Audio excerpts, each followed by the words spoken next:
Hello friends, Kerala ഹിസ്റ്ററിയുടെ മറ്റൊരു ക്ലാസ്സിലേക്ക് എല്ലാവർക്കും സ്വാഗതം. ഈ ക്ലാസ്സിൽ നമ്മൾ സോഷ്യൽ റിഫോം മൂവ്മെൻറ്റ്സിനെയാണ് പരിശോധിക്കുന്നത്, അല്ലെങ്കിൽ സോഷ്യൽ മൂവ്മെൻറ്റ്സ് ഇൻ കേരള എന്നാണ് നമ്മൾ നോക്കുന്നത്.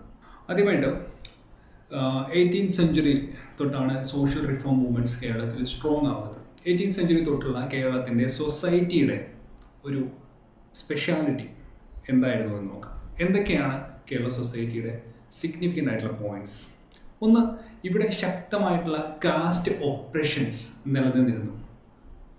കൃത്യമായിട്ടുള്ള ജാതി വിവേചനം, അതിപ്പം വീട് വെക്കുന്ന കാര്യം തൊട്ട് ഭക്ഷണം കഴിക്കുന്ന കാര്യത്തിലായിക്കോട്ടെ, അതേപോലെ തന്നെ ഗവൺമെൻറ്റിൽ നിന്ന് എന്തെങ്കിലും ഉള്ള പോളിസീസിൻ്റെ കാര്യത്തിലായിക്കോട്ടെ, എല്ലാ കാര്യത്തിലും ആരാധനാ സമ്പ്രദായത്തിൻ്റെ കാര്യത്തിലായിക്കോട്ടെ, എല്ലാ കാര്യത്തിലും കൃത്യമായിട്ടുള്ള social discrimination based on caste ഇവിടെ നിലനിന്നിരുന്നു.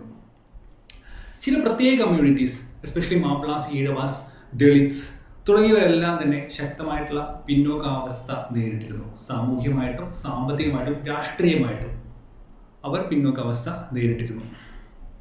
അൺടച്ചബിലിറ്റി, തൊട്ടുകൂടായ്മ റാമ്പൻ്റായിട്ട് ഇവിടെ നിലനിന്നിരുന്നു. പിന്നെ സ്ത്രീകളുടെ അവസ്ഥ, അതിപ്പം നമ്പൂതിരി കമ്മ്യൂണിറ്റി ആയിക്കോട്ടെ, നായർ കമ്മ്യൂണിറ്റി ആയിക്കോട്ടെ, അല്ലെങ്കിൽ ഈഴവ, ദളിത്, മുസ്ലിം, ഏത് കമ്മ്യൂണിറ്റി ആയിക്കോട്ടെ, സ്ത്രീകളുടെ അവസ്ഥ സൊസൈറ്റിയിൽ വളരെ ബാക്ക്വേർഡായിരുന്നു. എഡ്യൂക്കേഷൻ്റെ കാര്യത്തിലായാലും, പാർട്ട്ണറെ തിരഞ്ഞെടുക്കാൻ പറ്റുന്ന കാര്യത്തിലാണെങ്കിലും, എംപ്ലോയ്മെൻറ്റിൻ്റെ കാര്യത്തിലാണെങ്കിലും, പൊളിറ്റിക്കൽ പാർട്ടിസിപ്പേഷൻ കാര്യത്തിലാണെങ്കിലും, എല്ലാത്തിലും ലിറ്ററസി, എന്ത് കാര്യം എടുത്താലും സ്ത്രീകളുടെ അവസ്ഥ വളരെ ബാക്ക്വേർഡായിരുന്നു. ചൈൽഡ് മാരേജ് ഉണ്ടായിരുന്നു. ഫ്യൂഡൽ സിസ്റ്റം, നാടുവാഴിത്ത സമ്പ്രദായം വളരെ ശക്തമായിട്ട് 18ാം നൂറ്റാണ്ടിലെ കേരള സമൂഹത്തിൽ നിലനിന്നിരുന്നു. അതുപോലെ തന്നെ ടെനൻസിനെ ടാക്സ് ഇതിൻ്റെ പേരിൽ എക്സ്പ്ലോയിറ്റ് ചെയ്യുന്ന രീതി, അതും കേരള സൊസൈറ്റിയുടെ ഒരു ഭാഗമായിട്ട് നിലനിന്നിരുന്ന അവസ്ഥയായിരുന്നു എന്ന് പറയാം. അപ്പോൾ ഇതൊക്കെയാണ് 18ാം നൂറ്റാണ്ടിലെ കേരളത്തിൻ്റെ സാമൂഹികമായിട്ടുള്ള പിന്നോക്കാവസ്ഥ സൂചിപ്പിക്കുന്ന ഘടകങ്ങൾ. ഇനി ഇത്തരം ഘടകങ്ങളിൽ നിന്നും പുതിയൊരു മൂവ്മെൻറ്റ് പല മേഖലകളിലായിട്ട് പല ആശയങ്ങളോടെ തന്നെ മുന്നോട്ട് വരികയാണ്. ഇതിൻ്റെ ആകമാനമാണ് നമ്മൾ കേരളത്തിൻ്റെ സോഷ്യൽ റിനൈസൻസ്, അല്ലെങ്കിൽ കേരളത്തിൻ്റെ സാമൂഹ്യ നവോത്ഥാനം എന്ന് വിളിക്കുന്നത്. ഇത് നമ്മൾക്ക് പരിശോധിക്കാനുള്ളത് ഇതിൻ്റെ റീസൺസ് എന്തൊക്കെയായിരുന്നു എന്നുള്ളതാണ്. പ്രധാനമായിട്ടും പാശ്ചാത്യ വിദ്യാഭ്യാസം 1800-കൾക്ക് ശേഷം ഇവിടെ നടപ്പിലാക്കുകയും വെസ്റ്റേൺ എഡ്യൂക്കേഷൻ നടപ്പിലാക്കുകയും, അതുപോലെ തന്നെ ഇവിടുത്തെ ക്രിസ്ത്യൻ മിഷണറിമാരുടെ ആക്ടിവിറ്റീസും സോഷ്യൽ മൂവ്മെൻറ്റ്സിന് കാരണമായിട്ടുണ്ട്. നോക്കാം. അപ്പം നമുക്കറിയാം, ട്രാവൻകൂറിലാണെങ്കിൽ LMS, CMS ഒക്കെ പോലെയുള്ള മിഷണറിമാർ പ്രവർത്തനങ്ങൾ നടത്തുന്നുണ്ട്. English education institutions, woman education institutions, ഇതിനൊക്കെ അവർ ഇമ്പോർട്ടൻസ് കൊടുക്കുന്നുണ്ട്. അതുപോലെ തന്നെ ബേസൽ മിഷൻ, മലബാറിൽ മെയിനായിട്ടും മിഷണറി ആക്ടിവിറ്റീസ് നടക്കുന്നത് ബേസൽ ഇവാഞ്ചലിക്കൽ മിഷൻ്റെ ഭാഗമായിട്ടാണ്. ഉദാഹരണത്തിന് ഡോക്ടർ ഹെർമൻ ഗുണ്ടറ്റിൻ്റെ പ്രവർത്തനങ്ങൾ, ജെസ്യൂട്ട് മിഷൻ. അപ്പോൾ ഇവയെല്ലാം തന്നെ മോഡേൺ എഡ്യൂക്കേഷനും ഫീമെയിൽ എഡ്യൂക്കേഷനും ഇമ്പോർട്ടൻസ് കൊടുക്കുന്നു. യൂണിവേഴ്സൽ എഡ്യൂക്കേഷൻ എന്നുള്ള കോൺസെപ്റ്റിലേക്കുള്ള ആദ്യത്തെ വിത്തുകൾ ഇവിടെ തന്നെ പാകുന്നുണ്ട് എന്ന് വേണം നമുക്ക് പറയാം. അപ്പം ഇത്തരത്തിലുള്ള വെസ്റ്റേൺ എഡ്യൂക്കേഷൻ, അതായത് western model polity, western model culture, ഇതിനെക്കുറിച്ചൊക്കെയുള്ള അവയർനെസ് ഇവിടെയുള്ള ആൾക്കാർക്ക് ലഭിക്കുകയും അത് ഒരു ഇൻ്റലക്ച്വൽ റവല്യൂഷന് കാരണമാവുകയും ചെയ്യുന്നുണ്ട്. ദെൻ ഇന്ത്യൻ റിനൈസൻസിൻ്റെ, അതായത് ഇന്ത്യയിലാകമാനം തന്നെ ഒരു സാമൂഹിക നവോത്ഥാനം അതിന് നടക്കുന്നുണ്ട്. അതിൻ്റെ ഒരു ഇൻഫ്ലുവൻസും ഈ കാലഘട്ടത്തിലുണ്ടായി. അതിന് കൃത്യമായിട്ടുള്ള ഉദാഹരണങ്ങൾ നമുക്ക് കാണിക്കാൻ കഴിയും. അപ്പം ഇന്ത്യയിലെ ആര്യ സമാജം, അതുപോലെ തന്നെ ബ്രഹ്മസമാജം, രാമകൃഷ്ണ മിഷൻ, ഇതിനെല്ലാം തന്നെ ഉപശാഖകൾ കേരളത്തിൽ ഉണ്ടായിട്ടുണ്ട്. ഫോർ എക്സാമ്പിൾ പറയുകയാണെങ്കിൽ ബ്രഹ്മസമാജത്തിൻ്റെ പ്രധാനപ്പെട്ട ഉപശാഖ കേരളത്തിലുണ്ടായിരുന്നു. ഡോക്ടർ അയ്യത്താൻ ഗോപാലനായിരുന്നു അതിൻ്റെ നേതാവ്. അപ്പം അതൊരു ഉദാഹരണം പറഞ്ഞാണ് ഇന്ത്യൻ ഇൻഫ്ലുവൻസ്, ഇന്ത്യൻ റിനൈസൻസിൻ്റെ ഇൻഫ്ലുവൻസ് എങ്ങനെയാണ് കേരളത്തിൽ നടപ്പിലായത് എന്നാണ് ഉദ്ദേശിക്കുന്നത്. അടുത്തത് influence of Indian independence movement ആണ്. ഇന്ത്യയുടെ സ്വാതന്ത്ര്യ സമരത്തിൻ്റെ ഇൻഫ്ലുവൻസും കേരളത്തിൻ്റെ സാമൂഹ്യ നവോത്ഥാനത്തിന് കാരണമായിട്ടുണ്ട്. അതിനുള്ള ഉദാഹരണം എന്താണെന്ന് നോക്കാം. അതായത് ഐത്തോച്ചാടന പ്രസ്ഥാനം, അൺടച്ചബിലിറ്റിക്കെതിരായിട്ടുള്ള മൂവ്മെൻറ്റിന് സപ്പോർട്ട് ഇന്ത്യൻ നാഷണൽ കോൺഗ്രസിൻ്റെ കോൺഫറൻസിൽ ലഭിച്ചിരുന്നു. 1923 നടന്ന കാക്കിനാട കോൺഫറൻസിൽ കേരളത്തിൽ നിന്നുള്ള ടി.കെ. മാധവൻ അൺടച്ചബിലിറ്റിക്കെതിരായിട്ടുള്ള റെസൊല്യൂഷൻ അവതരിപ്പിക്കുകയും അത് പാസ്സാവുകയും ചെയ്തിരുന്നു. മറ്റൊരു ഉദാഹരണം പറയുകയാണെങ്കിൽ വൈക്കം സത്യാഗ്രഹത്തിനും ഗുരുവായൂർ സത്യാഗ്രഹത്തിനും ഗാന്ധിജി പോലുള്ള ദേശീയ നേതാക്കളുടെ പിന്തുണ. പെരിയോർ E.V. രാമസ്വാമി നായ്ക്കർ വൈക്കം സത്യാഗ്രഹത്തിൽ പങ്കെടുത്തിരുന്നു. അതുപോലെ തന്നെ പഞ്ചാബിൽ നിന്നും അകാലിദൾ വൈക്കം സത്യാഗ്രഹത്തിൽ പങ്കെടുത്തിരുന്നു. അങ്ങനെ ഇത്തരത്തിൽ ഇന്ത്യയിലെ മറ്റു ഭാഗങ്ങളിൽ നിന്നും ദേശീയ പ്രസ്ഥാനത്തിന്റെ ഭാഗമായിട്ടും കേരളത്തിലെ സാമൂഹ്യ നവോത്ഥാനത്തിന് സംഭാവനകൾ ലഭിച്ചിട്ടുണ്ട് എന്ന് വേണം നമ്മൾ മനസ്സിലാക്കാൻ. British rule in Malabar. അപ്പം ബ്രിട്ടീഷ് റൂൾ ഇൻ മലബാർ എന്ന് പറയുമ്പോൾ മദ്രാസ് ലെജിസ്ലേച്ചറുമായി ബന്ധപ്പെട്ട് ബ്രിട്ടീഷുകാർ പാസ്സാക്കുന്ന ഏതൊരു റിഫോർമേറ്റീവ് ആയിട്ടുള്ള ആക്ഷൻ അത് മലബാറിലെ സാമൂഹിക പുരോഗതിക്ക് കാരണമായിട്ടുണ്ട്. ഉദാഹരണത്തിന് മലബാർ മാരേജ് ആക്ട് 1896, അതുപോലെ തന്നെ മരുമക്കത്തായ ആക്ട് 1933. ഇതൊക്കെ ഇവിടെ ഉണ്ടായിരുന്ന മരുമക്കത്തായ സമ്പ്രദായം, അതുപോലെ തന്നെ ഭർത്തൃത്വം, ബഹുഭാര്യത്വം, ഇതുപോലുള്ള സോഷ്യൽ ഈവൽസിനെ തുടച്ചു നീക്കാൻ സഹായിച്ചിട്ടുണ്ട് എന്ന് വേണം പറയാൻ. മരുമക്കത്തായ ആക്ട് 1933 കുടുംബസ്വത്ത് എല്ലാവർക്കും കൃത്യമായിട്ട് ഷെയർ ചെയ്യണം എന്ന് നിഷ്കർഷിക്കുന്നതാണ്. ഇനി കേരളത്തിൽ നടന്ന പ്രധാനപ്പെട്ട സോഷ്യൽ മൂവ്മെന്റ്സിന്റെ ജസ്റ്റ് ഒരു പേര് നോക്കാം. ഉദാഹരണത്തിന് ചാന്നാർ റിവോൾട്ട്, അത് 19ാം നൂറ്റാണ്ടിൽ നടക്കുന്നതാണ്. വില്ലുവണ്ടി സമരം, അയ്യങ്കാളി, അതുപോലെ തന്നെ ട്രാവൻകൂർ ഫാമേഴ്സ് സ്ട്രൈക്ക്. ട്രാവൻകൂറിൽ കർഷകർ ആദ്യമായിട്ട് സംഘടിച്ച് നടക്കുന്ന സമരമാണ് ട്രാവൻകൂർ ഫാമേഴ്സ് സ്ട്രൈക്ക്. ഇത് രണ്ടും അയ്യങ്കാളിയുടെ നേതൃത്വത്തിൽ നടക്കുന്നതാണ്. അതുപോലെ തന്നെ വൈക്കം സത്യാഗ്രഹം, ഗുരുവായൂർ സത്യാഗ്രഹം, ഇത് പബ്ലിക് പ്ലേസ് ആക്സസിന് വേണ്ടി നടക്കുന്നതാണ്. അപ്പോൾ ഇത് ഒക്കെ തന്നെ നമ്മൾ നേരത്തെ പറഞ്ഞ സോഷ്യൽ റിഫോംസിൻ്റെ റീസൺസിന് കൃത്യമായിട്ടുള്ള ഉദാഹരണങ്ങളാണ്. ഉദാഹരണത്തിന് പറയുകയാണെങ്കിൽ ചാന്നാർ റിവോൾട്ട്, മേൽമുണ്ട് ധരിക്കാനുള്ള അവകാശത്തിന് വേണ്ടിയുള്ള സമരം. ഇതിൽ കൃത്യമായിട്ട് മിഷണറി ആക്ടിവിറ്റീസിൻ്റെ ഇൻഫ്ലുവൻസ് ഉണ്ട്. അതുപോലെ തന്നെ വൈക്കം സത്യാഗ്രഹം, ഇൻഡിപെൻഡൻസ് മൂവ്മെൻറ്റിൻ്റെ കോൺട്രിബ്യൂഷൻസ് ഉണ്ട്. ഗാന്ധിജി സപ്പോർട്ട് ചെയ്യുന്നുണ്ട്. അപ്പോൾ ഇനി നമ്മൾ പ്രധാനപ്പെട്ട സോഷ്യൽ ഇതിൽ ചാന്നാർ റിവോൾട്ടാണ് നമുക്ക് നോക്കേണ്ടത്.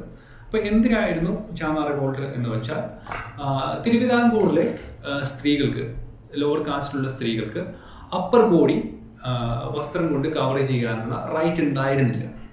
അത് അപ്പർ കാസ്റ്റിലെ സ്ത്രീകൾക്ക് മാത്രമേ, നായർ നമ്പൂതിരി കമ്മ്യൂണിറ്റിയിലുള്ള സ്ത്രീകൾക്ക് മാത്രമേ ഉണ്ടായിരുന്നുള്ളൂ. അപ്പോൾ അപ്പർ പാർട്ട് റൈറ്റ് കവർ ചെയ്യുന്നത് തങ്ങളുടെ വ്യക്തി സ്വാതന്ത്ര്യത്തിൻ്റെ അല്ലെങ്കിൽ ശാരീരിക സ്വാതന്ത്ര്യത്തിൻ്റെ ഭാഗമാണെന്ന് അവർ മനസ്സിലാക്കുകയും അവർ അതിന് വേണ്ടിയിട്ട് റിവോൾട്ട് ചെയ്യുകയും ചെയ്തതാണ് ചാന്നാർ റിവോൾട്ട്. ഇത് പ്രധാനമായിട്ടും ലണ്ടൻ മിഷൻ സൊസൈറ്റിയുടെ, അതേപോലെ തന്നെ അയ്യ വൈകുണ്ഠർ എന്ന് പറയുന്ന സാമൂഹിക പരിഷ്കർത്താവിൻ്റെയും ഇൻസ്പിറേഷൻസ് ഇതിന് ഉണ്ട് എന്നുള്ളത് നമ്മൾ മനസ്സിലാക്കണം. അപ്പം ഇതിൻ്റെ ഭാഗമായിട്ട് ക്രിസ്ത്യൻ കമ്മ്യൂണിറ്റിയിലേക്ക് കൺവേർട്ട് ചെയ്ത ആൾക്കാർക്ക് എന്ത് ചെയ്യാം, മറയ്ക്കാം എന്നുള്ള ഒരു പ്രഖ്യാപനം ആദ്യം ഉണ്ടാവുകയും പിന്നീട് അത് എല്ലാവർക്കുമായിട്ട് ഈക്വലി എല്ലാവർക്കും മറയ്ക്കാം എന്നുള്ള ഒരു പ്രഖ്യാപനം വരികയും ചെയ്യുന്നു. ഇതാണ് ചാന്നാർ റിവോൾട്ടിൻ്റെ ഒരു റിസൾട്ട്. മറ്റൊന്ന് വൈക്കം സത്യാഗ്രഹമാണ്. വൈക്കം സത്യാഗ്രഹം നമുക്കറിയാം ഇന്ത്യയിൽ തന്നെ നടന്ന പ്രധാനപ്പെട്ട ഒരു ടെമ്പിൾ എൻട്രി മൂവ്മെൻ്റ് ആണ്. അത് ക്ഷേത്രപ്രവേശനത്തിന് വേണ്ടിയിട്ടും അതുപോലെ തന്നെ അൺടച്ചബിലിറ്റിക്ക് എതിരായിട്ടും പൊതു ഇടങ്ങൾ എല്ലാവർക്കും, എല്ലാ കമ്മ്യൂണിറ്റിയിലുള്ള ആൾക്കാർക്കും ഒരുപോലെ ഉപയോഗിക്കുന്നതിനും വേണ്ടിയിട്ടാണ് വൈക്കം സത്യാഗ്രഹം നടന്നത്. വൈക്കം ക്ഷേത്രത്തിൻ്റെ മുമ്പിലുള്ള റോഡ് ഉപയോഗിക്കുന്നതിന് വേണ്ടിയിട്ടായിരുന്നു കൃത്യമായിട്ടും ആ സമരം നടന്നത്. ഇതിൻ്റെ പ്രധാനപ്പെട്ട leaders KP Keshava Menon, KK Alappan, TK Madhavan എന്നിവരായിരുന്നു. ഇതിൽ TK മാധവൻ്റെ പേര് വളരെ ഇമ്പോർട്ടൻ്റ് ആണ്. കാരണം ഇദ്ദേഹമാണ് കാക്കിനാട കോൺഫറൻസിൽ 1923 അൺടച്ചബിലിറ്റിക്കെതിരായിട്ട് റെസൊല്യൂഷൻ അവതരിപ്പിക്കുന്നത്. അപ്പം ഇവർ പറയുന്നു ഇവർക്ക് വൈക്കം ക്ഷേത്രത്തിന് മുന്നിലൂടെയുള്ള റോഡ് ആക്സസ് ചെയ്യണം എന്ന്. അപ്പം അത് ട്രാവൻകൂർ മഹാരാജാവിനെതിരായിട്ടാണ് സമരം നടക്കുന്നത്. ഇതിനെ സപ്പോർട്ട് ചെയ്തുകൊണ്ട് വൈക്കത്തിൽ നിന്നും തിരുവനന്തപുരത്തേക്ക്, അതായത് മഹാരാജാവിൻ്റെ അടുത്തേക്ക് സവർണ ജാഥ എന്ന പേരിൽ മന്നത്ത് പത്മനാഭന്റെ നേതൃത്വത്തിൽ ഒരു ജാഥ നടക്കുന്നുണ്ട്. നമുക്ക് അറിയാം മന്നത്ത് പത്മനാഭൻ NSSന്റെ ആദ്യത്തെ സെക്രട്ടറിയാണ്.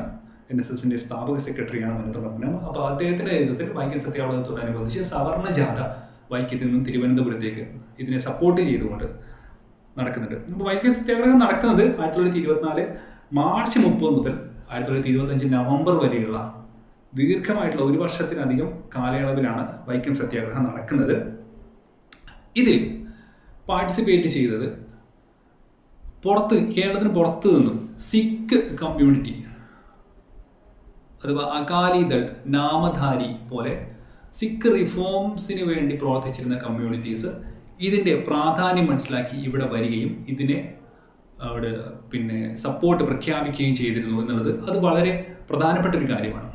ഇന്ത്യയുടെ ഒരു സോഷ്യൽ റിഫോം മൂവ്മെൻറ്റ്സിൻ്റെ ഒരു യൂണിറ്റി തന്നെ വ്യക്തമാക്കുന്ന ഒരു കാര്യമാണത്. അതുപോലെ തന്നെ ഗാന്ധിജി ആദ്യമായി കേരളം സന്ദർശിക്കുന്നത് വൈക്കം സത്യാഗ്രഹവുമായിട്ട് ബന്ധപ്പെട്ടിട്ടാണ്. EV രാമസ്വാമി നായ്ക്കർ, പെരിയോർ എന്ന് വിളിക്കുന്ന EV രാമസ്വാമി നായ്ക്കർ വൈക്കം സത്യാഗ്രഹത്തിൽ പങ്കെടുത്തിട്ടുണ്ട്. വൈക്കം ഹീറോ അല്ലെങ്കിൽ വൈക്കം വീരാർ എന്ന് അറിയപ്പെടുന്ന ഇത് EV രാമസ്വാമി നായ്ക്കറാണ്. വൈക്കം സത്യാഗ്രഹത്തിൻ്റെ ഒരു ഫയൽ ഫോട്ടോ ആണ് ചിത്രത്തിൽ കാണുന്നത്. അടുത്തത് നടക്കുന്നത് ഗുരുവായൂർ സത്യാഗ്രഹം. മറ്റൊരു പ്രധാനപ്പെട്ട സത്യാഗ്രഹമാണ് ഗുരുവായൂർ സത്യാഗ്രഹം. 1931 ഗുരുവായൂർ സത്യാഗ്രഹം നടക്കുന്നത്. എല്ലാ ഹിന്ദു കമ്മ്യൂണിറ്റിയിലെ എല്ലാവർക്കും ടെമ്പിളിൽ എൻട്രി ചെയ്യാനുള്ള അവകാശത്തിന് വേണ്ടിയിട്ടാണ് ഗുരുവായൂർ സത്യാഗ്രഹം നടക്കുന്നത്. ഗുരുവായൂർ ക്ഷേത്രത്തിലെ മുന്നിലാണ് സത്യാഗ്രഹം നടക്കുന്നത്. പ്രധാനപ്പെട്ട leaders P. Krishna Pillai, AK Gopalan, K. Kelappan, KP Keshava Menon, ഇവരൊക്കെയാണ് പ്രധാനപ്പെട്ട ലീഡേഴ്സ്. അപ്പം ഇതിനു വേണ്ടിയിട്ട് ഗുരുവായൂർ ക്ഷേത്രത്തിൽ ഒരു ജാഥയായിട്ട് സമരക്കാർ പോവുകയാണ് ചെയ്യുന്നത്. അപ്പോൾ ആ ജാഥയുടെ ക്യാപ്റ്റൻ AK ഗോപാലനായിരുന്നു. അതുപോലെ തന്നെ അവിടെ നടന്ന പ്രധാനപ്പെട്ട ഒരു സംഭവം ക്ഷേത്രത്തിന് ജാഥ വരുന്നതുമായിട്ട് ബന്ധപ്പെട്ട് ക്ഷേത്രത്തിന് പ്രൊട്ടക്ഷൻ കൊടുക്കാൻ പോലീസുകാർ വരുന്നു. ഇത് ലംഘിച്ചുകൊണ്ട് P. കൃഷ്ണപിള്ള ക്ഷേത്രത്തിനകത്ത് കയറുകയും അവിടുത്തെ മണിയടിക്കുകയും ചെയ്യുന്നു. അപ്പം ഇതിനെ എതിരായിട്ട് കൃഷ്ണപിള്ളയ്ക്ക് മർദ്ദനമേൽക്കുന്നു. പിന്നീട് K. കേളപ്പൻ സത്യാഗ്രഹം ഇരിക്കുന്നു. ഇതാണ് സീരീസ് ഓഫ് ഇവൻറ്റ്സ് എന്ന് പറയുന്നത്. ഗാന്ധിജിയുടെ നിർദ്ദേശപ്രകാരമാണ് K. കേളപ്പൻ സത്യാഗ്രഹം അവസാനിപ്പിക്കുന്നത്. അതിനുശേഷം 1936 നവംബർ 12 ആണ് ക്ഷേത്രപ്രവേശന വിളംബരം ശ്രീ ചിത്തിര ബാലരാമവർമ്മ പ്രഖ്യാപിക്കുന്നത്. ഈ വർഷവും ഈ ഡേറ്റും വളരെ വളരെ പ്രധാനപ്പെട്ടതാണ്. നവംബർ 12, 1936. ഇതിനെ മിറാക്കിൾ ഇൻ മോഡേൺ ടൈംസ് എന്ന് ഗാന്ധിജി വിശേഷിപ്പിക്കുകയുണ്ടായി. ആധുനിക കാലത്തിൻ്റെ അത്ഭുതം എന്ന് ക്ഷേത്രപ്രവേശനത്തെ ഗാന്ധിജി വിശേഷിപ്പിക്കുകയുണ്ടായി. കാരണം ഇന്ത്യയിൽ തന്നെ അങ്ങനെ ഒരു ടെമ്പിൾ, അല്ലെ സവർണർക്ക് മാത്രം അവകാശപ്പെട്ടിരുന്ന ഒരു ടെമ്പിൾ എല്ലാ കമ്മ്യൂണിറ്റീസിനും വേണ്ടി ഓപ്പൺ ചെയ്ത് കൊടുക്കുക എന്നുള്ളത് ഇന്ത്യയിൽ തന്നെ ഒരു രാജാവ് പ്രഖ്യാപിക്കുന്നത് അപൂർവമായിട്ടുള്ള സംഭവമാണ്. അതുകൊണ്ടാണ് ഗാന്ധിജി അന്നത്തെ കേരളത്തിൻ്റെ സാമൂഹിക സിറ്റുവേഷൻ വെച്ചിട്ട് വളരെ ഇമ്പോർട്ടൻ്റ് ആയിട്ടുള്ളൊരു സംഭവമാണ് ടെമ്പിൾ എൻട്രി പ്രൊക്ലമേഷൻ. ഇത് K. കേളപ്പൻ നിരാഹാരം ഇരിക്കുന്നതാണ്. തൊട്ടടുത്തിരിക്കുന്നത് AK ഗോപാലൻ, ജാഥ ക്യാപ്റ്റനായിരുന്ന AK ഗോപാലനാണ്.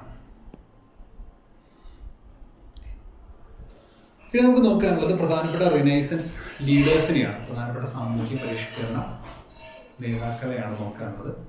അതിൽ കേരള റിനൈസൻസിൻ്റെ പയനിയർ എന്ന് വിശേഷിപ്പിക്കുന്നത് വൈകുണ്ഠസ്വാമികളെയാണ്. ഇപ്പോൾ ആദ്യത്തെ കാലഗണനാക്രമത്തിൽ ആദ്യത്തെ ഒരു റിനൈസൻസ് ലീഡർ എന്ന് പറയുന്നത് വൈകുണ്ഠസ്വാമികളാണ്.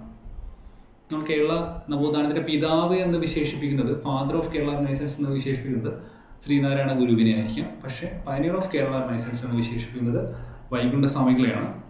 അദ്ദേഹം ഇന്നത്തെ കന്യാകുമാരിയിലെ സ്വാമിത്തോപ്പ് എന്ന് പറയുന്ന സ്ഥലത്താണ് അദ്ദേഹം ജനിച്ചത്. അദ്ദേഹം സ്ഥാപിക്കുന്നത് ഒരു ഓർഗനൈസേഷനാണ് സമത്വ സമാജം. അത് കേരളത്തിലെ തന്നെ ഫസ്റ്റ് സോഷ്യോ പൊളിറ്റിക്കൽ ഓർഗനൈസേഷനാണ് ഈ സമത്വ സമാജം എന്ന് പറയുന്നത്. 1830-കളിൽ തന്നെ ഒരു സോഷ്യോ പൊളിറ്റിക്കൽ ഓർഗനൈസേഷൻ കേരളത്തിൽ സ്ഥാപിക്കുന്നുണ്ടെങ്കിൽ, അല്ലെങ്കിൽ കേരളത്തിൻ്റെ റിനൈസൻസ് ബന്ധപ്പെട്ടിട്ട് ഫോം ചെയ്യുന്നുണ്ടെങ്കിൽ അത് വളരെ സിഗ്നിഫിക്കൻ്റ് ആണ്. അതിൻ്റെ പേര് സമത്വ സമാജം എന്നാണ്. സ്ഥാപിക്കാൻ മുൻകൈ എടുക്കുന്നത് വൈകുണ്ഠസ്വാമികളാണ്. ഇദ്ദേഹത്തിന് ധാരാളം പേരുകളുണ്ട്. മുത്തുക്കുട്ടി, മുടിചൂടും പെരുമാൾ എന്നൊക്കെ ഇദ്ദേഹത്തെ വിളിച്ചിരുന്നു. ഇദ്ദേഹത്തിൻ്റെ വാക്കുകളെല്ലാം തന്നെ ആ കാലഘട്ടത്തിൽ വളരെ പ്രധാനപ്പെട്ടതായിരുന്നു. അതായത് ജോലി ചെയ്താൽ അതിനുള്ള കൂലി പണമായിട്ട് തന്നെ ലഭിക്കണം എന്ന് ഇദ്ദേഹം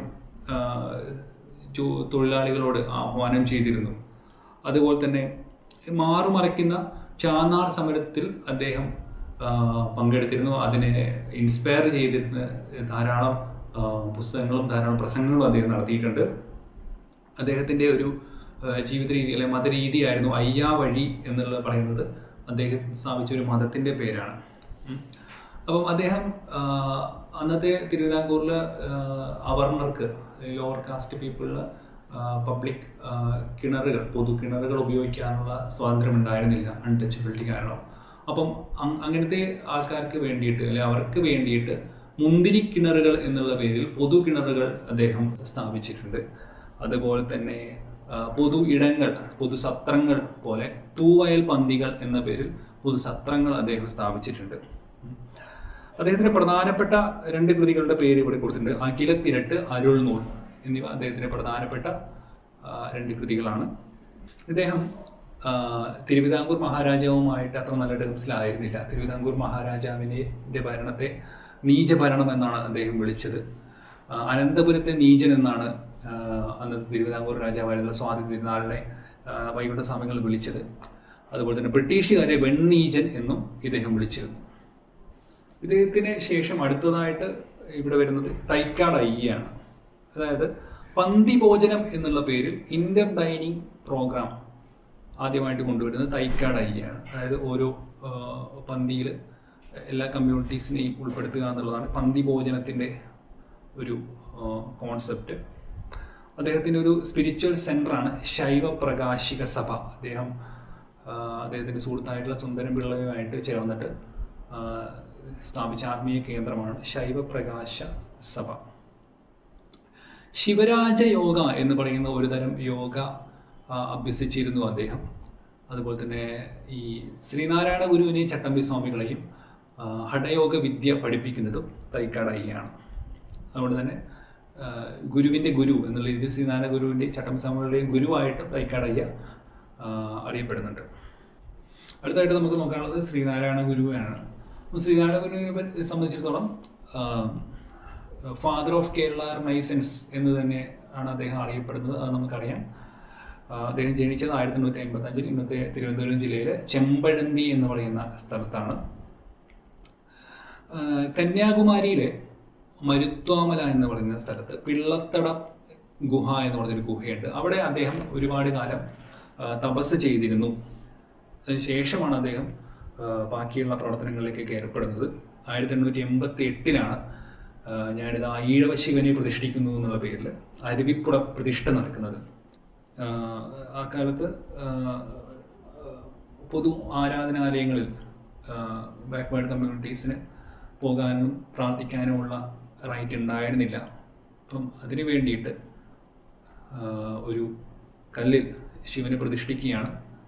അപ്പം ഞാൻ പ്രതിഷ്ഠിക്കുന്നത് ഈഴവ ശിവനെയാണ് എന്ന് പ്രഖ്യാപിച്ചുകൊണ്ടാണ് അദ്ദേഹം അരുവിപ്പുറം പ്രതിഷ്ഠ നടത്തുന്നത്. 1903 ശ്രീനാരായണ ധർമ്മ പരിപാലന യോഗം SNDP സ്ഥാപിതമാവുന്നത്.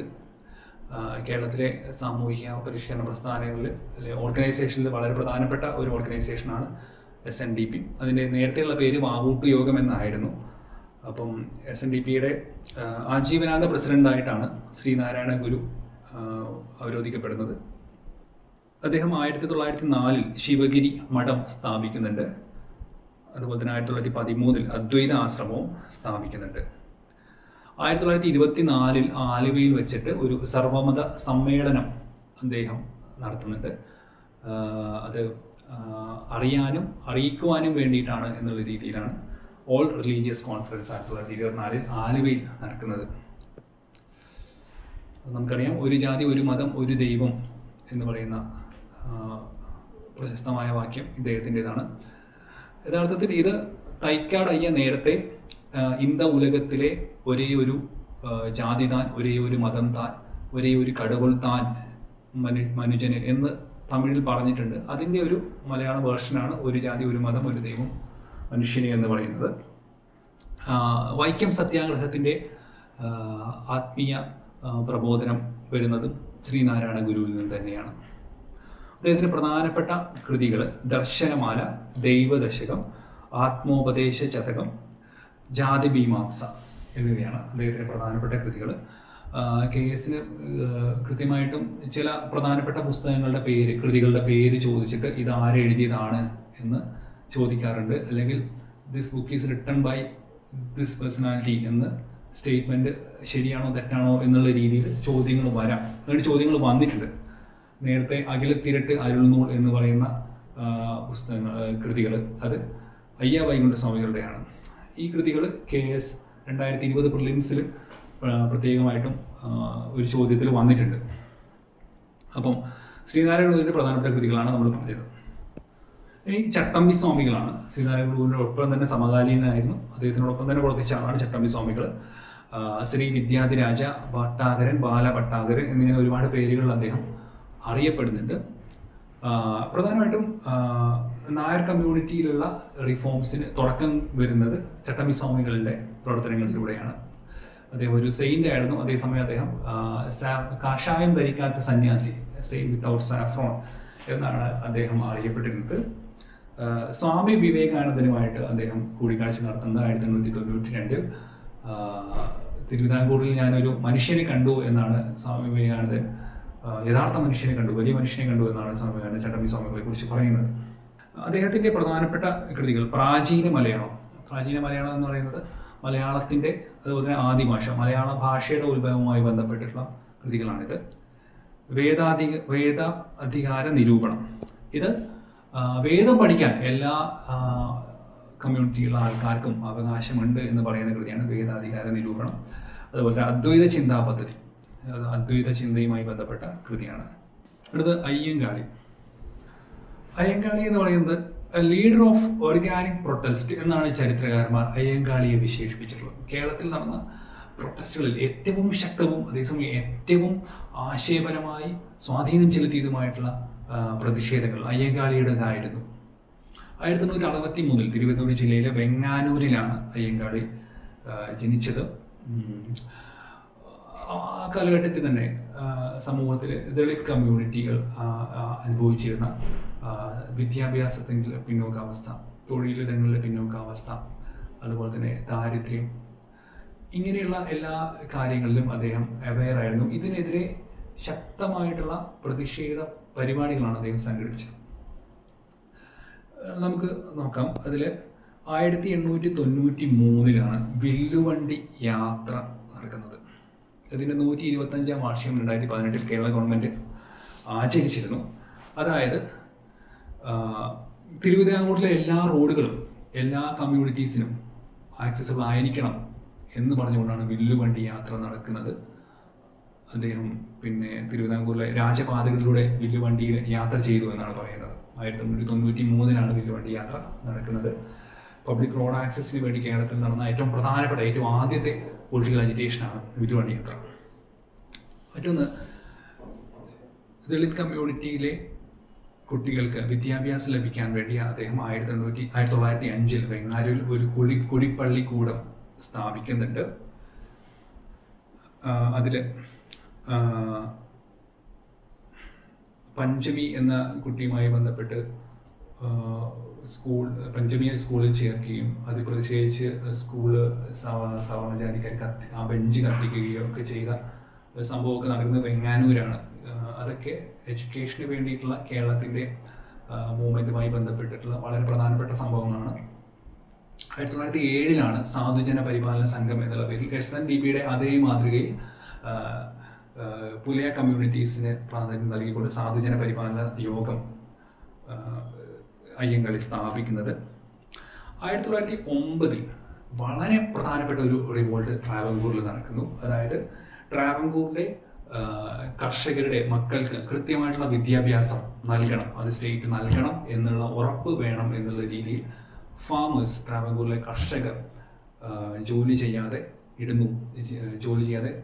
ട്രാവൻകൂറിലെ കർഷക ഭൂമി തരിച്ചിടുന്നതാണ് ഈ സമരം.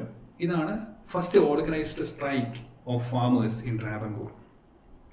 അതായത് ഞങ്ങളുടെ മക്കൾക്ക് വിദ്യാഭ്യാസം ലഭിച്ചില്ലെങ്കിൽ നെല്ലിന് പകരം പാടത്ത് പുല്ല് മുളയ്ക്കും എന്ന് പറഞ്ഞുകൊണ്ടാണ് 1909 കർഷകർ സമരം ചെയ്യുന്നത്. വിദ്യാഭ്യാസത്തിന് വേണ്ടി ഒരു പെസന്റ് കമ്മ്യൂണിറ്റി ഇത്രയും സ്ട്രോങ് ആയിട്ട് ഇന്ത്യയിൽ എവിടെയും സമരം നടത്തിയതായിട്ട് നമുക്ക് കേൾക്കാൻ കഴിയില്ല. പ്രധാനമായിട്ട് പെസന്റ് കമ്മ്യൂണിറ്റി സമരം നടത്തുന്നത് പെസന്റ് അഗ്രികൾച്ചറുമായി ബന്ധപ്പെട്ട ആവശ്യങ്ങൾക്കായിരിക്കും, അല്ലെങ്കിൽ ടാക്സ് കുറയ്ക്കുക, അല്ലെങ്കിൽ എവിക്ഷനെതിരായിട്ടുള്ള സമരം, ഇതൊക്കെയാണ്. ഇത് തങ്ങളുടെ മക്കൾക്ക് വിദ്യാഭ്യാസം വേണം എന്ന് പറഞ്ഞുകൊണ്ടാണ് പെസന്റ് കമ്മ്യൂണിറ്റി സ്ട്രൈക്ക് നടത്തുന്നത്. വളരെ സിഗ്നിഫിക്കൻ്റ് ആയിട്ടുള്ള സ്ട്രൈക്ക്. അതുപോലെ തന്നെ കല്ലുമാല സ്ട്രൈക്ക്, ഓർണമെന്റ്സ് ധരിക്കാനുള്ള അവകാശത്തിന് വേണ്ടി. ഊരുട്ടമ്പല സ്ട്രൈക്ക്, പബ്ലിക് പ്ലേസസിൽ ആക്സസിന് വേണ്ടി. ഇതെല്ലാം തന്നെ വളരെ വ്യാപകമായിട്ട് തിരുവിതാംകൂറിൽ ചർച്ച ചെയ്യുകയും തിരുവിതാംകൂറിന്റെ സാമൂഹിക മനസ്സിനെ തന്നെ പുരോഗതിയിലേക്ക് കൈപിടിച്ചു വരുത്തുന്ന രീതിയിലുള്ള സ്ട്രൈക്കുകളാണ്, അല്ലെങ്കിൽ സമരങ്ങളാണ് അയ്യങ്കാളിയുടെ ഈ വില്ലുവണ്ടി യാത്ര തൊട്ട് ഊരുട്ടമ്പല സ്ട്രൈക്ക് വരെയുള്ള ഈ ഒരു കാലഗണനാ ക്രമത്തിൽ അറേഞ്ച് ചെയ്തിട്ടുള്ള ഈ എല്ലാ പ്രോഗ്രാമുകളും തന്നെ. അടുത്തത് കൊച്ചിയിൽ നിന്നുള്ള ഒരു സാമൂഹിക പരിഷ്കർത്താവാണ് പണ്ഡിറ്റ് KP കറുപ്പൻ. കൊച്ചിയിൽ നിന്നുള്ള ഹ്യൂമൻ റൈറ്റ് ആക്ടിവിസ്റ്റാണ് എന്ന് അദ്ദേഹം, first human right activist from Kochi എന്ന് അദ്ദേഹം അറിയപ്പെടുന്നുണ്ട്. അദ്ദേഹം മഹാരാജാസ് കോളേജിലെ ഒരു അധ്യാപകനായിരുന്നു. അദ്ദേഹം ഈഴവ കമ്മ്യൂണിറ്റിയിൽ ആയതുകൊണ്ട് അദ്ദേഹത്തിന് ജോലി കൊടുത്തപ്പോൾ പലരും അതിനെ വിമർശിക്കുകയുണ്ടായി. എന്നാൽ അതിനെ തിരുവിതാംകൂർ കൊച്ചി മഹാരാജാവ് തള്ളിക്കളയുകയാണ് ഉണ്ടായത് എന്നുള്ളൊരു ഇതുണ്ട്. അദ്ദേഹത്തിന് കവി തിലകൻ എന്നുള്ള പേര് നൽകിയത് മറ്റാരുമല്ല, അന്നത്തെ കൊച്ചിൻ രാജാവ് തന്നെയാണ്. അദ്ദേഹം കൊച്ചിൻ ലെജിസ്ലേറ്റീവ് കൗൺസിലിൽ അംഗമായിരുന്നു. അദ്ദേഹത്തിൻ്റെ പുസ്തകങ്ങൾ വളരെ ഇമ്പോർട്ടൻ്റ് ആണ് എക്സാം പോയിന്റ് ഓഫ് വ്യൂവിൽ. ജാതി കുമ്മി എന്ന് പറയുന്ന പുസ്തകം വളരെ ഇമ്പോർട്ടൻ്റ് ആണ്. കാസ്റ്റ് ഒപ്രഷനെതിരായിട്ട് കേരളത്തിൽ ഇറങ്ങിയിട്ടുള്ള ആദ്യത്തെ പുസ്തകമാണ് ജാതി കുമ്മി. അതുപോലെ തന്നെ ബാലകലേശം, അതും സോഷ്യൽ ഈവിൾസിനെതിരായിട്ടുള്ള പുസ്തകമാണ്. ആചാര്യഭൂഷണം, അത് അന്ധവിശ്വാസങ്ങൾക്കെതിരെ ആയിട്ടുള്ള സൂപ്പർസ്റ്റീഷൻസിനെതിരായിട്ടുള്ള പുസ്തകമാണ് ആചാര്യഭൂഷണം. ഇദ്ദേഹം കൊച്ചിയിലെ വിവിധ പ്രദേശങ്ങളിലുള്ള ബാക്ക്വേർഡ് ആയിട്ടുള്ള കമ്മ്യൂണിറ്റീസിനെ സംഘടിപ്പിക്കുകയും അവരിൽ വിദ്യാഭ്യാസത്തിൻ്റെയും തൊഴിലിൻ്റെയും ആവശ്യത്തെയും അതിൻ്റെ പ്രാധാന്യത്തെയും മനസ്സിലാക്കി കൊടുക്കുകയും ചെയ്തുകൊണ്ട് പ്രവർത്തനങ്ങൾ നടത്തിയ അതായിരുന്നു അദ്ദേഹത്തിൻ്റെ ഒരു രീതി. അദ്ദേഹം സ്ഥാപിച്ച ഓർഗനൈസേഷൻസ് പൊതുവെ സഭകൾ എന്നാണ് അറിയപ്പെടുന്നത്. ഉദാഹരണത്തിന് കല്യാണദായിനി സഭ, ജ്ഞാനോദയം സഭ, വല സമുദായ പരിഷ്കരണി സഭ, അങ്ങനെയുള്ള സഭകൾ സ്ഥാപിച്ചുകൊണ്ടാണ് അദ്ദേഹത്തിൻ്റെ പ്രവർത്തനങ്ങൾ നടന്നിരുന്നത്. അടുത്തത് പൊയ്കയിൽ യോഹന്നാനാണ്. പൊയ്കയിൽ യോഹന്നാനെ കുറിച്ച് KS മെയിൻസ് 2020 ചോദിക്കുകയുണ്ടായി. അദ്ദേഹം ദ്രാവിഡ ദളിതൻ എന്ന് പറഞ്ഞ പുതിയൊരു ടേം കോയിൻ ചെയ്തെടുത്തിരുന്നു. അതായത് കേരളത്തിലെ ദളിത് കമ്മ്യൂണിറ്റി പ്രത്യേകിച്ചും ഏതെങ്കിലും ഒരു പ്രത്യേക മതവിഭാഗത്തിൻ്റെ കീഴിൽ വരുന്നതല്ല എന്നാണ് പൊയ്കയിൽ യോഹന്നാൻ പറഞ്ഞത്. അതായത് ഹിന്ദുമതത്തിലെ കാസ്റ്റ് ഹയറാർക്കിയിൽ ഏറ്റവും താഴെ പെടേണ്ടവരല്ല ദളിത് കമ്മ്യൂണിറ്റി.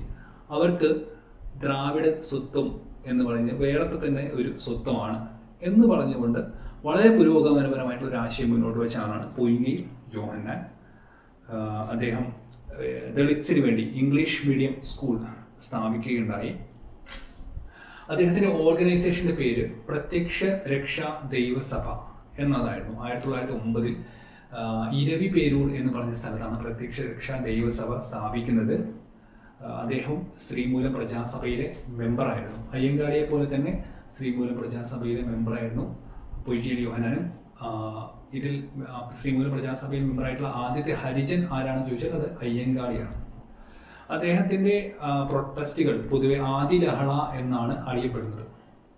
പൊയ്കയിൽ യോഹന്നാനെ കുറിച്ച് ഓൾറെഡി കേസിൽ PSC ചോദിച്ചതാണ്. എന്നാലും ഓർത്തു വെക്കുക അദ്ദേഹത്തിൻ്റെ പ്രാധാന്യം. ദ്രാവിഡ ദളിതൻ എന്ന് പറയുന്ന ടേം, അതുപോലെ തന്നെ Prathyaksha Raksha Daivasabha, English school for Dalits, Sreemoola പ്രജാസഭയിലെ മെമ്പറായിരുന്നു.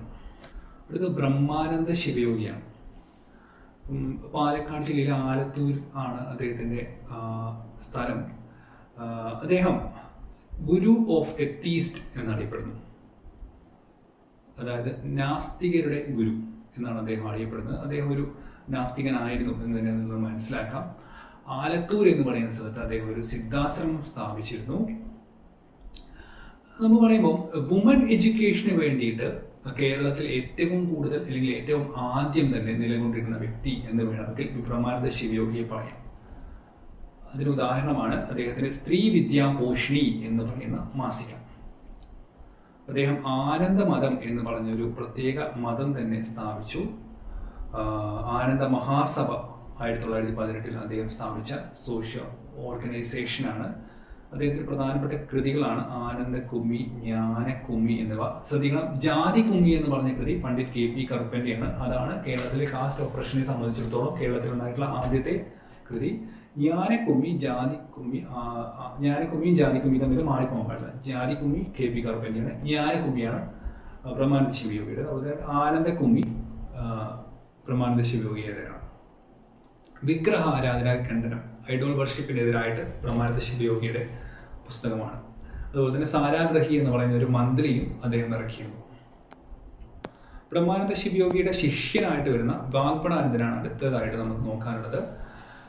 ബാക്ക്വേർഡ് ക്ലാസ്സിനും വർക്കേഴ്സിനും സഹകരണത്തിലൂടെ മുന്നോട്ട് പോകാം എന്നുള്ള പുതിയൊരു മാർഗം കാണിച്ചത് വാഗ്ഭടാനന്ദനാണ്. ബ്രഹ്മാനന്ദ ശിവയോഗിയുടെ ഡിസൈപ്പിൾ ആയിരുന്നുള്ള അദ്ദേഹം 1917 കോഴിക്കോട് ജില്ലയിലെ ആത്മവിദ്യാ സംഘം എന്ന് പറഞ്ഞൊരു ഓർഗനൈസേഷൻ സ്ഥാപിക്കുന്നുണ്ട്.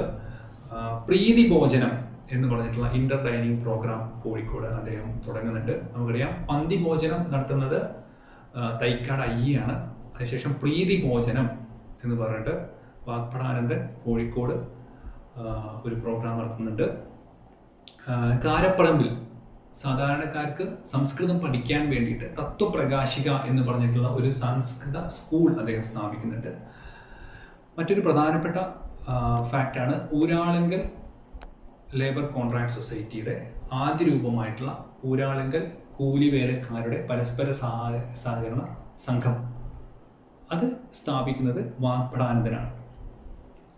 അപ്പം ഊരാളുങ്കലിലെ കൂലിവേലക്കാരുടെ പരസ്പര സഹകരണ സംഘം, അതിൻ്റെ പേരിൽ നിന്ന് തന്നെ അത് വ്യക്തമാണ് എന്താണ് ഉദ്ദേശിക്കുന്നതെന്ന്. ഊരാളുങ്കൽ എന്ന് പറയുന്നത് കോഴിക്കോട് ജില്ലയിലെ വടകരയ്ക്കടുത്തുള്ള ഒരു സ്ഥലമാണ്. അപ്പം അത് ഇന്ന് അത് ഏഷ്യയിലെ തന്നെ ഏറ്റവും വലിയ കോഓപ്പറേറ്റീവ് ഇൻസ്റ്റിറ്റ്യൂഷനായി മാറിയിരിക്കുന്ന ULCCSന്റെ ആദ്യ രൂപമാണ് എന്ന് മനസ്സിലാക്കുക. കേളപ്പനെ കുറിച്ചാണ് നമുക്ക് എടുത്ത് പഠിക്കാനുള്ളത്. അദ്ദേഹം ഒരേ സമയം ഒരു പൊളിറ്റിക്കൽ ആക്ടിവിസ്റ്റും അതേസമയം ഒരു സോഷ്യൽ റിഫോമറും കൂടിയായിരുന്നു. അദ്ദേഹമാണ് കേരള ഗാന്ധി എന്നറിയപ്പെടുന്നത് എന്ന് നമുക്കറിയാം. വൈക്കം സത്യാഗ്രഹയിൽ അദ്ദേഹത്തിന് പാർട്ടിസിപ്പേറ്റ് ചെയ്തിരുന്നു. ആൻറ്റി അൺടച്ചബിലിറ്റി കമ്മിറ്റിയുടെ അധ്യക്ഷൻ കേളപ്പനായിരുന്നു. അതേപോലെ തന്നെ സാൾട്ട് സത്യാഗ്രഹയിലും പയ്യന്നൂർ മാർച്ചിന് നേതൃത്വം നൽകിയത് കേളപ്പനാണ്. ഗുരുവായൂർ സത്യാഗ്രഹത്തിൽ സത്യാഗ്രഹം ഇരുന്നതും ഗാന്ധിജിയുടെ നിർദ്ദേശപ്രകാരം സത്യാഗ്രഹം അവസാനിപ്പിക്കുകയും ചെയ്തു അദ്ദേഹം. 1940-കളിൽ ഗാന്ധിജി വ്യക്തി സത്യാഗ്രഹം എന്ന് പറഞ്ഞൊരു സമരമാർഗം ആരംഭിച്ചു. അതായത് ബ്രിട്ടീഷ് ഗവൺമെന്റിനെതിരെ ഓരോ വ്യക്തികളും പ്രസംഗിക്കുക, അറസ്റ്റ് വരിക്കുക, ജയിലിൽ പോകുക. ഇത്തരത്തിൽ കേരളത്തിൽ നിന്നും തിരഞ്ഞെടുത്ത ആദ്യത്തെ വ്യക്തി സത്യാഗ്രഹി കേളപ്പനായിരുന്നു. അതുപോലെ നായർ സർവീസ് സൊസൈറ്റിയുടെ ആദ്യത്തെ പ്രസിഡന്റ് കേളപ്പനായിരുന്നു. ആദ്യത്തെ സെക്രട്ടറി മന്നത്ത് പത്മനാഭനും ആദ്യത്തെ പ്രസിഡന്റ് കേളപ്പനുമായിരുന്നു. സ്വാതന്ത്ര്യത്തിന്റെ സമയത്ത് KPCCയിലെ കേരള പ്രദേശ് കോൺഗ്രസ് കമ്മിറ്റിയുടെ പ്രസിഡന്റും കേളപ്പനായിരുന്നു. അതുപോലെ തന്നെ ഐക്യ കേരള കോൺഫറൻസ്, അത് നമ്മൾ അടുത്തായിട്ട് പഠിക്കും, അതിന്റെ പ്രസിഡന്റും കേളപ്പനായിരുന്നു.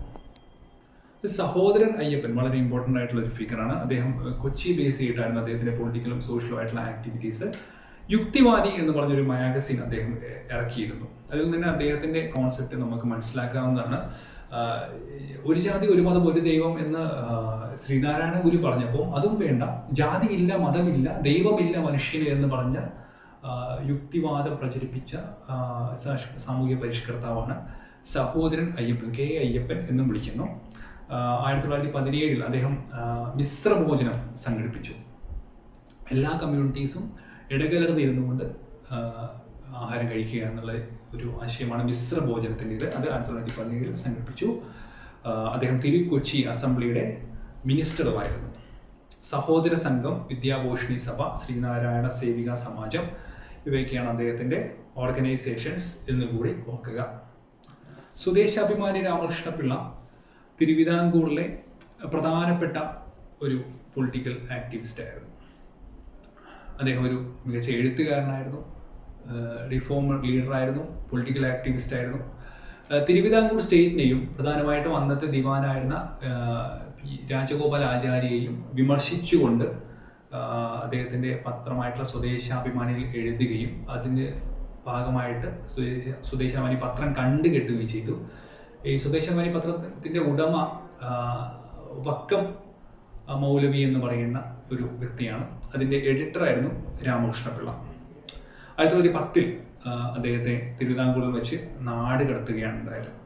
ശ്രദ്ധിക്കേണ്ട കാര്യം അദ്ദേഹത്തിൻ്റെ കൃതികളാണ്. വൃത്താന്ത പത്രപ്രവർത്തനം എന്ന് പറയുന്ന കൃതി അദ്ദേഹത്തിൻ്റെയാണ്. ഇതാണ് കേരളത്തിൽ പത്രപ്രവർത്തനത്തെക്കുറിച്ച് ഉണ്ടായിട്ടുള്ള ആദ്യത്തെ കൃതി. വൃത്താന്ത പത്രപ്രവർത്തനം അത് അദ്ദേഹത്തിൻ്റെയാണ്. അതുപോലെ തന്നെ കാറൽ മാർക്സ്, സോക്രട്ടീസ്, ഗാന്ധിജി എന്നിവരെ കുറിച്ചിട്ടുള്ള ബയോഗ്രഫി, ജീവചരിത്രം ആദ്യമായിട്ട് കേരളത്തിൽ പ്രസിദ്ധീകരിക്കുന്നതും സ്വദേശാഭിമാനി രാമകൃഷ്ണപിള്ളയാണ്. അദ്ദേഹത്തിൻ്റെ ആത്മകഥയുടെ പേര് എൻ്റെ നാടുകടത്തൽ എന്നാണ്. അദ്ദേഹത്തിൻ്റെ ഭാര്യയുടെ പേരാണ് ബി കല്യാണിക്കുട്ടിയമ്മ. ഭാര്യയുടെ ആത്മകഥയാണ് വ്യാഴവട്ട സ്മരണകൾ. ഇത് രണ്ടും വളരെ പ്രധാനപ്പെട്ട കൃതികളാണ് മലയാളത്തിലെ സാമൂഹ്യ പരിഷ്കരണത്തെയും പൊളിറ്റിക്കൽ ആക്ടിവിറ്റിയെയും സംബന്ധിച്ചിടത്തോളം. അദ്ദേഹം അന്ത്യവിശ്രമം കൊള്ളുന്നത് പയ്യാമ്പലം ബീച്ചിലാണ്. ടി കെ മാധവനെ പറ്റി നമ്മൾ നേരത്തെ വൈക്കം സത്യാഗ്രഹത്തിൻ്റെ സമയത്ത് പറഞ്ഞിരുന്നു. അൺടച്ചബിലിറ്റി ഇറാഡിക്കേഷന് വേണ്ടിയിട്ട് ശക്തമായി പ്രവർത്തിച്ച ലീഡറാണ് ടി കെ മാധവൻ. കേരളത്തിലെ ടെമ്പിൾ മൂവ്മെന്റ് ഫൗണ്ടർ എന്ന് തന്നെ വിശേഷിപ്പിക്കാവുന്ന വ്യക്തിത്വമാണ് ടി കെ മാധവൻ്റേത്. നമ്മൾ നേരത്തെ പറഞ്ഞു 1923 കാക്കിനാട് ഇന്ത്യൻ നാഷണൽ കോൺഗ്രസിന്റെ കോൺഫറൻസിൽ വെച്ചിട്ട് അൺടച്ചബിലിറ്റി ഇറാഡിക്കേഷന് വേണ്ടിയിട്ട് അദ്ദേഹം റെസല്യൂഷൻ അവതരിപ്പിക്കുകയുണ്ടായി. വൈക്കം സത്യാഗ്രഹത്തിന്റെ പ്രധാനപ്പെട്ട ലീഡറായിരുന്നു. അദ്ദേഹത്തിന്റെ പുസ്തകങ്ങൾ ഒന്ന് ശ്രദ്ധിക്കുക. ക്ഷേത്രപ്രവേശനം, എൻ്റെ ജയിൽവാസം. ക്ഷേത്രപ്രവേശനം എന്ന് തന്നെ കേൾക്കുമ്പോൾ നമുക്ക് വൈക്കം സത്യാഗ്രഹം ഓർമ്മ വരണം. വൈക്കം സത്യാഗ്രഹത്തിൽ ടി കെ മാധവനെ നമുക്ക് ഓർമ്മ വരണം. സി കേശവൻ മറ്റൊരു പ്രധാനപ്പെട്ട വ്യക്തിത്വമാണ്. അദ്ദേഹവും ഒരു സാമൂഹ്യ പരിഷ്കർത്താവും പൊളിറ്റീഷ്യനും കൂടിയായിരുന്നു. സിംഹം എന്നാണ് അദ്ദേഹത്തെ വിശേഷിപ്പിക്കുന്നത്. അതുപോലെ തന്നെ തിരുവിതാംകൂറിലെ കിരീടം വെക്കാത്ത രാജാവ് എന്നും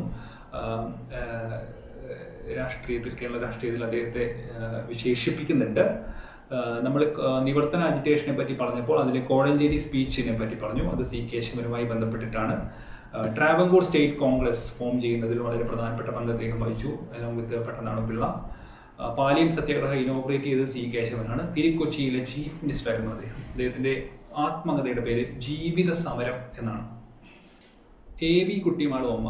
കേരളത്തിലെ സോഷ്യൽ റിഫോം മൂവ്മെന്റ്സിലും സ്ത്രീകളുടെ പങ്ക് ചിലപ്പോൾ ഒരു ക്വസ്റ്റ്യൻ ചോദിച്ചേക്കാം. അപ്പം പ്രധാനമായിട്ട് നമുക്ക് കാണിക്കാനുള്ള ആൾക്കാരാണ് ഇനി വരുന്നത്. എ വി കുട്ടിമാളു അമ്മ. അദ്ദേഹം ഒരു കോൺഗ്രസ് ആക്ടിവിസ്റ്റും ഒരു റിനൈസൻസ് ലീഡറുമായിരുന്നു. കേരളത്തിലെ സ്വദേശി പ്രസ്ഥാനത്തിൻ്റെ 1919 മുതൽ സ്വദേശി പ്രസ്ഥാനം ഇന്ത്യയിൽ സ്ട്രോങ് ആവുന്നുണ്ട്. അതിൽ കേരളത്തിലെ പ്രധാനപ്പെട്ട ക്യാമ്പയിനർ എ വി കുട്ടിമാളു അമ്മയായിരുന്നു. അവർ സിവിൽ ഡിസോബീഡിയൻസ് മൂവ്മെൻറ്റിൽ പാർട്ടിസിപ്പേറ്റ് ചെയ്തിരുന്നു. ക്വിറ്റ് ഇന്ത്യ മൂവ്മെൻറ്റിൽ പാർട്ടിസിപ്പേറ്റ് ചെയ്തിരുന്നു. അതിൻ്റെ പേരിൽ അവർ ജയിലിലടക്കുകയുണ്ടായി. അമരാവതിയിൽ പ്രസിഡൻസി ഉണ്ടായിട്ടുള്ള അവർ സ്വന്തം കൈക്കുഞ്ഞുമായിട്ടാണ് അവർ ജയിലിലേക്ക് പോകുന്നത്.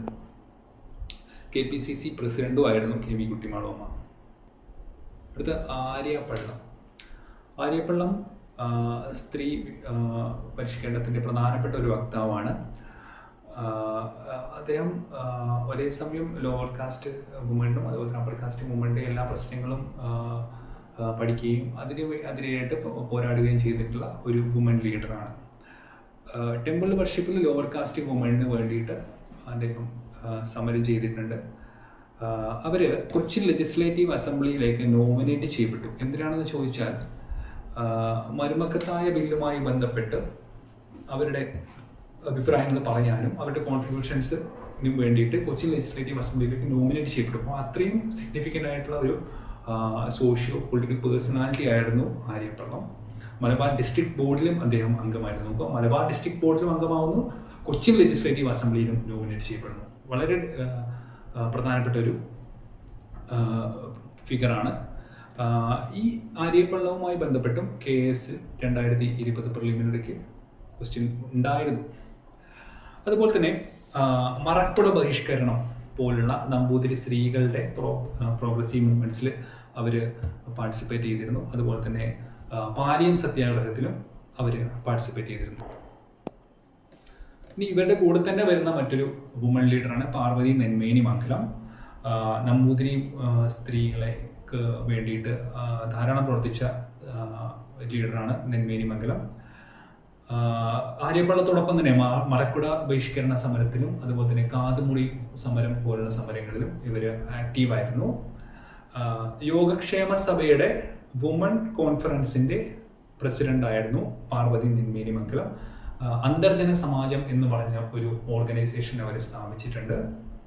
അതല്ലേ കേരളത്തിലെ ആദ്യത്തെ widow remarriage in Namboothiri community നടക്കുന്നത് പാർവതി നെന്മേനി മംഗലത്തിൻ്റെ നേതൃത്വത്തിലാണ് എന്നുള്ളതും കൂടി വളരെ പ്രസക്തമായിട്ടുള്ള വസ്തുതയാണ്. ഇത് അക്കാമ്മ ചെറിയാനാണ്. അവർ ഒരേ സമയം ഇൻഡിപെൻഡൻസ് ആക്ടിവിസ്റ്റും കോൺഗ്രസ് ലീഡറും വുമൺ ലീഡറും ഒക്കെ ആയിരുന്നു. ഫ്രീഡം ഫൈറ്റിൽ ജോയിൻ ചെയ്യാൻ വേണ്ടിയിട്ട് തൻ്റെ ടീച്ചിങ് കരിയർ ഉപേക്ഷിച്ച് വന്ന ആളാണ് അക്കാമ്മ ചെറിയാൻ. നമ്മൾ നേരത്തെ പറഞ്ഞു 1938 ഒരു രാജധാനി മാർച്ച് നടക്കുന്നുണ്ട് സ്റ്റേറ്റ് കോൺഗ്രസ് ബാൻ ചെയ്തതിനെതിരായിട്ട്. ഇത് ലീഡ് ചെയ്തത് അക്കാമ്മ ചെറിയാനാണ്. ദേശസേവിക സംഘ് എന്ന് പറഞ്ഞിട്ട് സ്റ്റേറ്റ് കോൺഗ്രസിൻ്റെ നേതൃത്വത്തിൽ സ്ത്രീകളുടെ ഒരു വോളണ്ടിയർ ഗ്രൂപ്പ് ഉണ്ടാക്കുന്നുണ്ട് അക്കാമ്മ ചെറിയാൻ. ട്രാവൻകൂർ സ്റ്റേറ്റ് കോൺഗ്രസ് പ്രസിഡന്റ് ആയിരുന്നു. അതുപോലെ തന്നെ ഝാൻസി റാണി ഓഫ് ട്രാവൻകൂർ എന്നും അക്കാമ്മ ചെറിയാൻ അറിയപ്പെടുന്നു. ഇനി രാജധാനി മാർച്ചിനെ കുറിച്ച് നമുക്കൊന്ന് നോക്കാം. 1938 ട്രാവൻകൂർ സ്റ്റേറ്റ് കോൺഗ്രസ് ബാൻ ചെയ്യുന്നത്. റെസ്പോൺസിബിൾ ഗവൺമെന്റിന്റെ ഉത്തരവാദിത്ത ഗവൺമെന്റ് സ്ഥാപിക്കണമെന്ന് പറഞ്ഞുകൊണ്ട് പ്രക്ഷോഭം ഏർപ്പെടുന്നതിന്റെ ഭാഗമായിട്ട് സർ CP രാമസ്വാമി അയ്യറാണ് ട്രാവൻകൂർ സ്റ്റേറ്റ് കോൺഗ്രസിനെ ബാൻ ചെയ്യുന്നത്. ഇതുമായിട്ട് പ്രതിഷേധിച്ച് ഈ ബാൻ ലിഫ്റ്റ് ചെയ്യണമെന്നും പറഞ്ഞുകൊണ്ട് തമ്പാനൂരിൽ നിന്നും കവടിയാർ പാലസിലേക്കാണ് രാജധാനി മാർച്ച് നടക്കുന്നത്. അതിൽ പോലീസ് വെടിവെപ്പ് ഉണ്ടാവാൻ പോയപ്പോൾ I am the leader, shoot me first before others എന്നാണ് രാജധാനി മാർച്ചിൽ അക്കാമ്മ ചെറിയാൻ പറഞ്ഞത്. അവരുടെ സ്റ്റാച്യു ഇപ്പോഴും കവടിയാർ പാലസിനടുത്ത് കവടിയാറിൽ ഉണ്ട്. അതുപോലെ തന്നെ ജോൺ ഓഫ് ആർക്ക് എന്നും ഝാൻസി റാണി ഓഫ് ട്രാവൻകൂർ എന്നും അറിയപ്പെടുന്നത് അക്കാമ്മ ചെറിയാനാണ്. അപ്പം ഇത് വേറൊരു മാർച്ചാണ് യാചന യാത്ര. കേരളത്തിലെ സോഷ്യൽ റിഫോം മൂവ്മെന്റുമായിട്ട് ബന്ധപ്പെട്ട് വരുന്ന യാചന യാത്ര 1931 നടക്കുന്നത്. അത് പാവപ്പെട്ട കുട്ടികൾക്ക്, ബാക്ക്വേർഡ് കമ്മ്യൂണിറ്റിയിലുള്ള കുട്ടികൾക്ക് എഡ്യൂക്കേഷൻ വേണ്ടിയിട്ടാണ് യാചന യാത്ര നടക്കുന്നത്. അപ്പോൾ യാചന യാത്ര എന്ന് പറഞ്ഞിട്ട് ഒരു 3 മാർക്കിന് ഒരു ചോദ്യം വന്നാൽ അത് എന്തിനു വേണ്ടിയിട്ടായിരുന്നു എന്നുള്ളത് നമ്മൾ ആദ്യം പറയണം. ബാക്ക്വേർഡ് കമ്മ്യൂണിറ്റീസിലുള്ള ചിൽഡ്രൻസിന്റെ എഡ്യൂക്കേഷന് വേണ്ടിയിട്ടായിരുന്നു യാചനയാത്ര. അത് ലീഡ് ചെയ്തത് ആരാണോ? VT ഭട്ടതിരിപ്പാട് എന്ന് പറയുന്ന സാമൂഹ്യ പരിഷ്കർത്താവാണ് അത് ലീഡ് ചെയ്തത്. തൃശ്ശൂരിൽ നിന്നും ചന്ദ്രഗിരി റിവർ വരെയാണ്, തൃശ്ശൂരിൽ നിന്ന് കാസർഗോഡിലേക്ക് ചന്ദ്രഗിരി റിവർ വരെയാണ് യാചനായാത്ര നടന്നത്. അതുപോലെ തന്നെ മറ്റൊരു യാത്രയായിരുന്നു പട്ടിണി ജാഥ അല്ലെങ്കിൽ മലബാർ ജാഥ എന്നും ഇത് അറിയപ്പെടുന്നുണ്ട്. ഇത് പ്രധാനമായിട്ടും മലബാർ ജില്ലയിലെ പിന്നോക്കാവസ്ഥ, അത് സാമൂഹികമായിട്ടും സാമ്പത്തികമായിട്ടുള്ള മലബാറിൻ്റെ പിന്നോക്കാവസ്ഥ അധികാരികൾക്ക് മുന്നിൽ എത്തിക്കുക എന്നുള്ളതുമായി ബന്ധപ്പെട്ടിട്ടാണ് പട്ടിണി ജാഥ നടക്കുന്നത്. ദാരിദ്ര്യവും അതുപോലെ തന്നെ വിദ്യാഭ്യാസമില്ലായ്മ, തൊഴിലില്ലായ്മ, ഇതെല്ലാം കൊണ്ട് വളരെ പിന്നോക്കാവസ്ഥയുള്ള മദ്രാസ് പ്രസിഡൻസിയുടെ ഒരു ജില്ലയായിരുന്നു മലബാർ. ഇപ്പോൾ ജൂലൈ 1936 ഈ ജാഥ നടക്കുന്നത്. AK ഗോപാലനായിരുന്നു ഈ ജാഥയുടെ ലീഡർ. കണ്ണൂരിൽ നിന്നും മദ്രാസിലേക്കാണ് ഈ ജാഥ നടക്കുന്നത്. അപ്പോൾ ഇതാണ് കേരളത്തിലെ സോഷ്യൽ റിഫോം മൂവ്മെൻറ്റ്സുമായിട്ട് ബന്ധപ്പെട്ട് വരുന്ന പ്രധാനപ്പെട്ട സംഭവങ്ങളും പ്രധാനപ്പെട്ട ലീഡേഴ്സും. Thank you.